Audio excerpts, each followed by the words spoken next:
Hi hello नमस्कार. मी अश्विनी स्वागत करते तुमचं आपल्या नवीन अशा व्हिडिओ ब्लॉगमध्ये.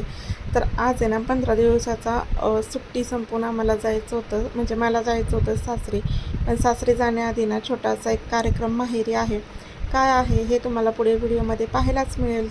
तोपर्यंत आपला व्हिडिओ आहे ना स्किप न करता शेवटपर्यंत नक्कीच बघा. आणि अजूनपर्यंत आपल्या चॅनलला सबस्क्राईब केला नसेल तर नक्की सबस्क्राईब करा. तर आज भरपूर सारी अशी कामं होती. मम्मीने कृष्णाला आंघोळ घालून घेतली आणि जी वॉशिंग मशीन तुम्ही बघितली ना मागच्या व्हिडिओमध्ये आणली आहे, तर त्यासाठी ना एक जागा करायची होती. तर त्याचंच काम आहे ना मी करून घेतलं. जे गहू होते मम्मीचे ते एका टिपामध्ये ओतून घेतले आणि त्याच ठिकाणी ती मशीन ठेवून दिली.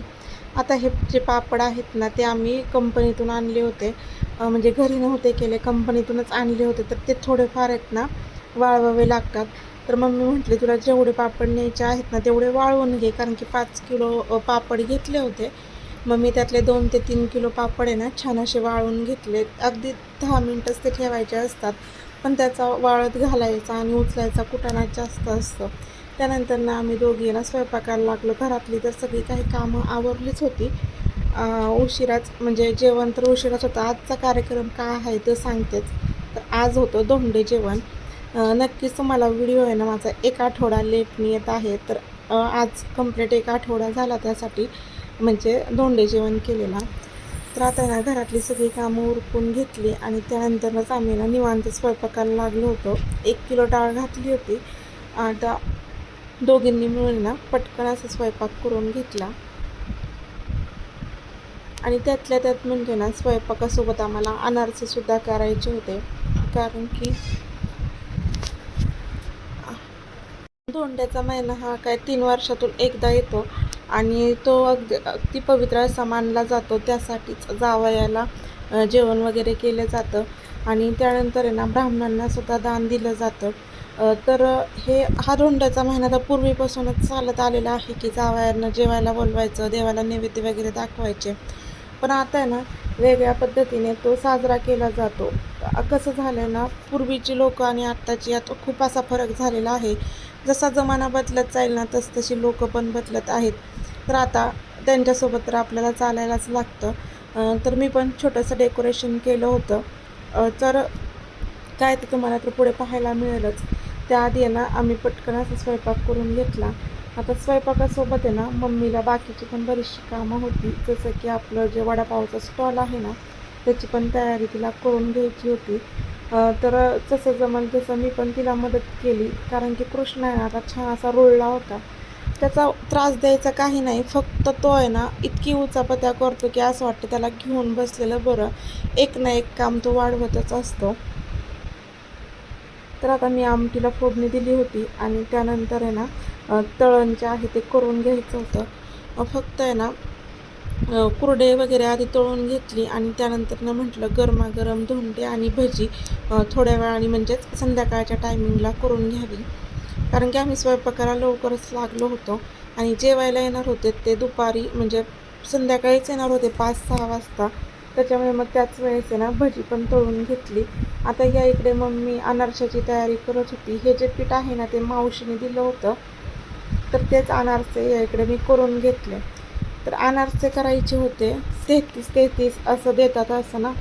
तर मी ते छोटे छोटे अनारसे करून घेतले, पण त्याला भरपूर असा वेळ जात होता. त्याच्यामुळे मग मम्मी म्हटली की आपण दुसरं पण अजून काहीतरी आणू देण्यासाठी मग म्हैसूर आणले होते. त्याच्यामुळे मग अनारसे जे आहेत ना ते परत मोठे असे करून घेतले, कारण की ते भरपूर असं किचकट काम आहे आणि किचकट काम करायला मला अजिबात आवडत नाही, पण ते काम मलाच करावं लागलं.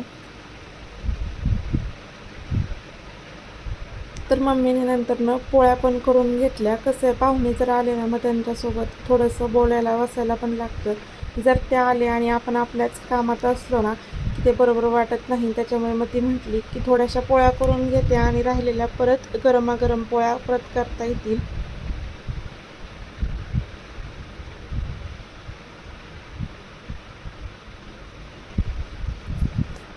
तर आता मम्मीने पोळ्या वगैरे करून घेतल्या आणि माझे पण जे अनारसे आहेत ना ते तयार करून झाले होते. आता या अनारसांना भरपूर असं तेल किंवा तूप लागतं. त्यानंतर देवाचे नैवेद्य भरून घेतले, देवाला नैवेद्य दाखवले. दिवसभर काम करून माझा अवतार तर काही असं झाला होता. त्यानंतर मम्मी भांडी घासोपर्यंत ना मी स्वच्छ असा किचन वाटा आवळून घेतला. आणि त्यानंतर महत्त्वाचं काम म्हणजे माझी बॅग पॅक करायची होती. आता बॅग म्हणण्यापेक्षा ना पूर्ण गाडी तर या सामानानेच भरणार होती. तर आम्हाला जायचं म्हणून साईच्या मामाने भरपूर असं खायला पण आणलं होतं. तसंच मम्मीने जे मावशीकडून आणलेले उन्हाळ्याचे जे पदार्थ आहेत ना त्यांनी आमची पूर्ण जी आहे ना गाडी ती भरली होती. तर या इकडे मिस्टर वगैरे आल्यावर त्यांनाच घेऊन मी कपडे घ्यायला गेले होते. कसं असतं ना त्यांच्या चॉईसने घेतलेलं बरं पडतं. आणि मग आपण आपल्या चॉईसने घेतलं, त्यांना आवडतं नाही आवडतं त्याच्यामुळे त्यांच्या चॉईसने घेतला आणि असं काहीशी मी तयारी केली होती. तर माझा हा धोंडा आहे ना तिसरा आहे. पहिला धोंडा जो होता ना तो लग्न झाल्यानंतर लगेच आला होता. तो पण माझ्या वडिलांनी छान अशा पद्धतीने केला होता. पण त्यांच्यानंतर पण भावाने कशाचीच कमतरता भासू दिली नाही. वडील गेल्यानंतर पण त्यांनी ना सगळं काही जिथल्या तिथं करत आहे. तर बघा आता हे जे आहेर असतं ना मानापानाचा तो पहिले 1 वर्षात सगळ्यांसाठी करतात. जसं की सासू सासरे जाऊ दीर कोण असेल त्यांच्यासाठी. तर आपण यावेळेस ना मम्मीने सगळ्यांसाठी कपडे पण घेतले होते. आणि त्यानंतर सगळ्यांची जेवणं वगैरे झाली, मानपान झाला आणि त्यानंतर मी जेवायला बसले होते. कारण की कृष्णाला खाऊ घालण्यात आणि बाकीच्यांना जेवायला वाढण्यात माझा टाईम गेला. आणि त्यानंतर मग मम्मीने जी वॉशिंग मशीन आणली त्याची पण पूजा करून घेतली. कारण की आपण कोणतीही वस्तू आणली की त्याची आधी पूजा करतो आणि मगच ती वापरात आणतो.